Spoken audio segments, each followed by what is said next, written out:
What's up, everybody? Welcome back. This will be video number 2 on the way to the gym today. Just wanted to get in and talk to y'all and see how everyone's doing.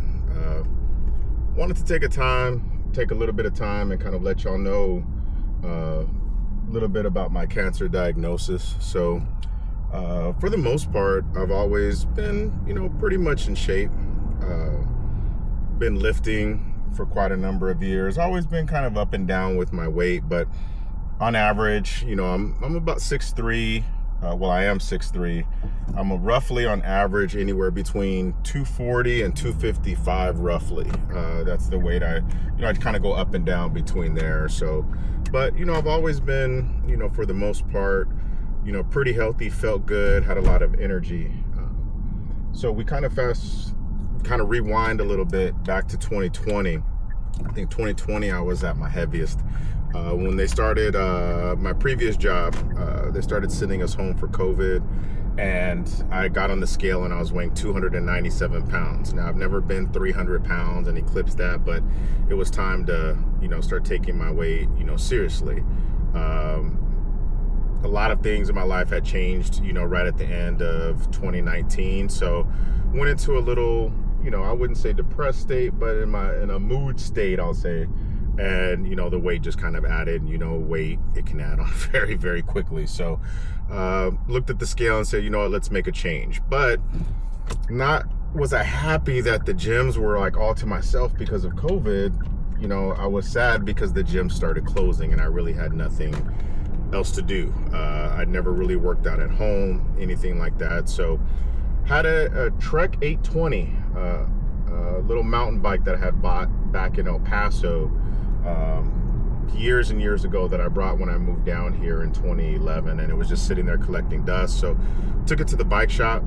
They tuned it up. I started riding. I went from that bike to a Trek Marlin 6, and then upgraded to my first road bike, and so on and so forth. And it was a great time, so I was doing really good on the bike. I'm gonna start talking, there'll be some bike videos coming up soon, but I wanted to focus this more on my health, as far as what to see, when to get checked, et cetera. So that'll be coming in a future video. But long story short, I was getting really good on the bike. I got pretty decent.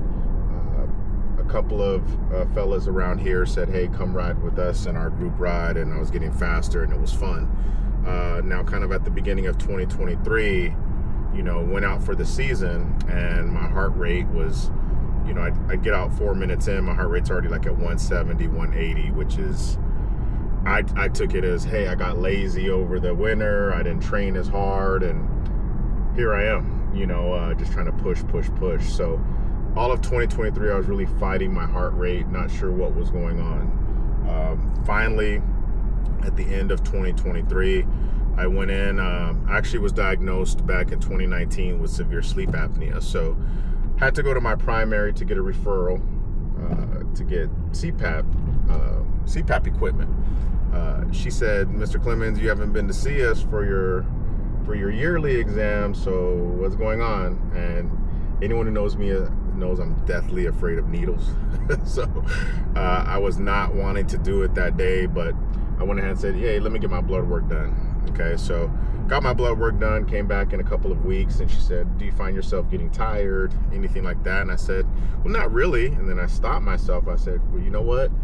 My heart rate does skyrocket pretty quickly whenever I do anything, cardio wise. And she said, well, you're anemic. Your iron is very low, which I wish I'd have known back then was a precursor, or a situation that identifies as anemic is you can sit back and look at it and say, hey, look, anemia is attributed to cancer, colon cancer. But at that time I didn't know, so I didn't check. So that was a big thing I wish I could have looked back at. But hey, I'm not a doctor. I didn't understand it. Things happen. So fast forward to 2024, had some major life-changing events in the end of April of 2024, and then 5 weeks later, here I am, sitting in the ER with severe abdomen pains. Next thing you know, they're telling me that I had, at the time, stage 3 colon cancer. Okay, now it was advanced about 3 weeks later to a month later with stage 4 colon cancer, because it didn't spread to my major organs, but it did spread to my abdomen, and it got 2 lymph nodes in my abdomen. Okay, so that's what, that's what upgraded it to stage 4. So at the time, when I was in the hospital, it was a mess.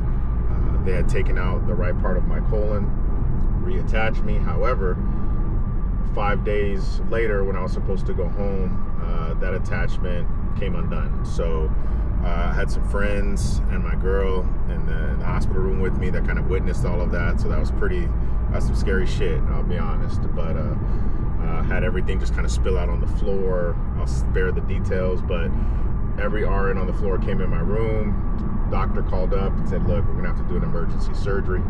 And so they went back in. They actually, they had cut me right in the middle here in my abdomen, which I have a pretty crazy scar to show. But later on, when I get a little more fit, I'll show that to everybody. But with that being said, after the emergency surgery, they had to leave that wound open, and they put a wound vac in there. Now, anyone who's ever had a wound vac, that is some painful stuff. They basically take a sponge and insert it in there, and they have to change it every 3 days. But changing that sponge and tape it's a lot, So it's some stuff I wouldn't subject to my worst enemy, I'll tell you that. And it was tough. And because everything had to heal inside, I was fitted with the ileostomy bag, which is another mess. Shout out to my brother Daniel, who helped me along with that, because the thing's a hot mess. More to come on that story as well. So had a cancer diagnosis, had all kind of just tiredness and coming off surgery, all the medicines, all of that stuff. And then fast forward to August of 2024, I have to start chemotherapy, which the oncologist can't tell you if it's going to cure you or not, which is the scary part. And then finding out that it had advanced from stage 3 to stage 4, I was a nervous wreck. It was scary. It was tough. I will say my support group was absolutely fucking phenomenal. The day I got diagnosed, all my friends that are local, most of my friends, were at the hospital. Hey, what can we do? What do we do from here? Asking questions.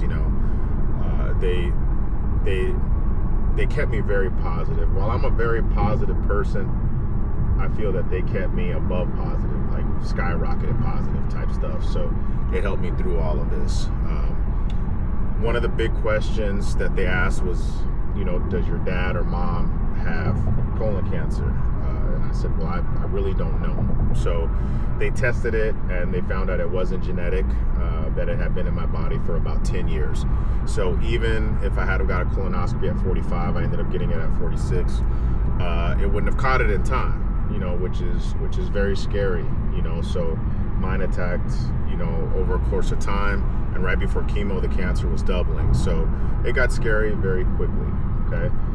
What I can say is, if you have colon cancer in your family, please get checked. Don't wait till 45, because you can catch it early.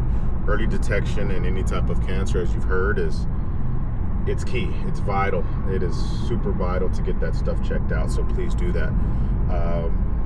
I'm going to fast forward up to now. My body has, utilized the chemo, and everything is looking really good right now. There's a test called the Signatera test that this company, Natera, has, and basically they send my blood off there and see if my DNA has read any of the cancer in my blood, and it hasn't since October of last year. So that's exciting. I've been on reduced chemo since February. My oncologist told me that it's possible that I could come off chemo, assuming my test results are good. I could come off chemo in August, and they kind of monitor me every 3 months. So that's a huge positive. So just being back out here, being able to work out, and being able to just talk to everybody that wants to watch. You know, it's exciting. It's exciting that I'm here. I got on the bike the other day around the neighborhood with my girlfriend. Our neighborhood is beautiful, but it has stupid hills, and I hate it. The hills, that is. But I was out there huffing and puffing, but I was happy to be out there. So what I will say is, you know, being positive is a huge ordeal. Staying positive throughout this process and not just going in a dark hole, it makes a difference, y'all. So if you're seeing this and you've seen that, hey, you know, I have cancer, I was recently diagnosed, or maybe it doesn't look good, keep your head up, you know, keep your head up and know that, hey, you might not see what's going to happen in 5 or 6 months, but, you know, I'm not a real religious person, but, you know, I was definitely praying and had a lot of people praying for me. So about to pull up to the gym, getting off here off 1604, but I just wanted to talk to you guys. You know, got my new setup. I have my little Ace Pro on a little suction cup here in the car, so I want to see how this video turns out. And I've had my boy Antoine, shout out to him. He's kind of let me know about different setups, how to edit, do all of this stuff, so I'm going to learn a lot from him as well. So thank you all very much for tuning in, and I'll see y'all soon. All right, peace.